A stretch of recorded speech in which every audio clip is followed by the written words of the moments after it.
It's kind of wild to think that a few lines of code written years ago in some server room could be the very thing that decides if a company makes it or breaks it. Today, we're going to get into the nitty-gritty of that code, the stuff that really counts, and see how managing this hidden liability is actually a huge competitive advantage. So let me ask you something. What in the world is the connection between Twitter's early days, the constant crashes, and Shopify's incredible journey to becoming this e-commerce giant? It's probably not what you're thinking. The answer? It's an invisible force.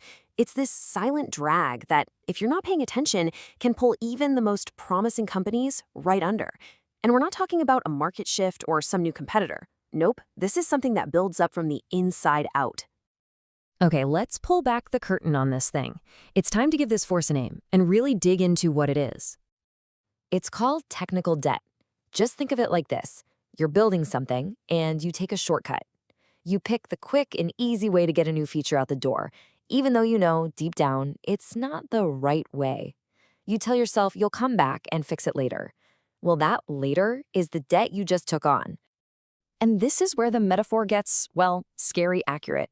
Just like financial debt, this technical debt collects interest. Only this interest isn't paid in money. It's paid in lost time, in frustrating bugs that keep popping up, and in a slowing, grinding halt to how fast you can innovate.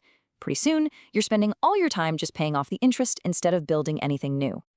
And that interest, man, it can become absolutely crippling, especially when you're growing fast. Which leads us right into a classic cautionary tale.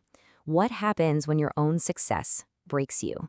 So let's go back to the late 2000s. Twitter was the hottest thing out there. It was growing like crazy. But here's the problem. That very same explosive growth was built on a technical foundation that was, to put it mildly, shaky. Their biggest strength was literally becoming their biggest threat. And this quote just nails the feeling. I'm sure some of you remembered this. You'd log on during a huge global event, ready to see what the world was saying, and bam, you'd get that cartoon whale being lifted by a flock of birds. The fail whale wasn't just an error page. It was a symbol that this platform was drowning in its own popularity. And you can see it right here. It's not even subtle. As the number of users skyrocketed, so did the crashes. All those little shortcuts, all that technical debt they took on when they were a tiny startup, the bill was coming due. And it was coming due in a big way. The system just wasn't built for that kind of scale.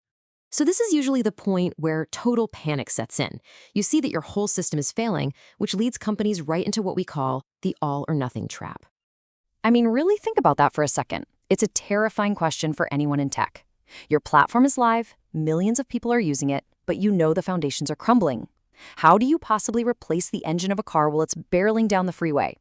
The answer that seems so clean, so perfect, is what's called the Big Bang rewrite.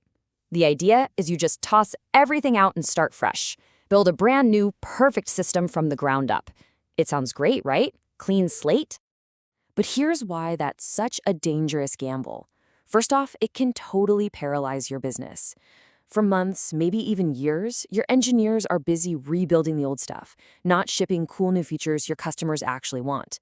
These projects are famous for dragging on forever. And by the time you're done, the world has moved on. It's a massive bet that, honestly, almost never pays off. So, if the big rewrite is a trap, what's the right way to do it?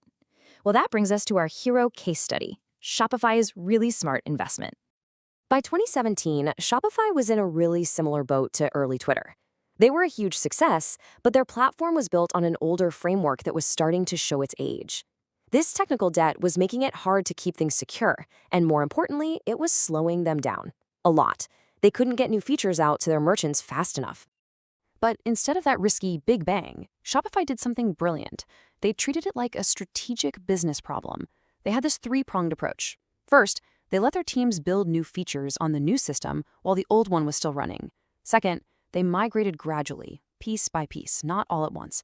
And third, and this is the real genius part, they tied the upgrades directly to business value. They fixed the parts that were causing the most pain first. And this, right here, is the core lesson.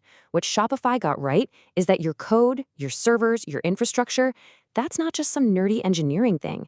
It is a core business asset. It needs strategic investment just like you'd invest in marketing or a new factory.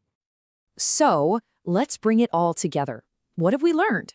It means we have to start thinking about this debt in a whole new way. We have to see it as a part of our strategy. When you boil it all down, you've really got two paths. There's the reactive path, that's the Twitter path, where you basically ignore the debt until it explodes into a crisis. The fail whale shows up and you're stuck doing years of painful cleanup. Or there's the proactive path, the Shopify path. That's where you treat it like a strategic investment. You make small, regular payments on that debt, keeping your systems healthy so you can always move faster than everyone else. So I'll just leave you with this question to think about for your own company or your own team. Are you actively building your future, or are you just stuck paying interest on the decisions of your past? Because the code you choose to write or not write today, that's what decides the company you can be tomorrow.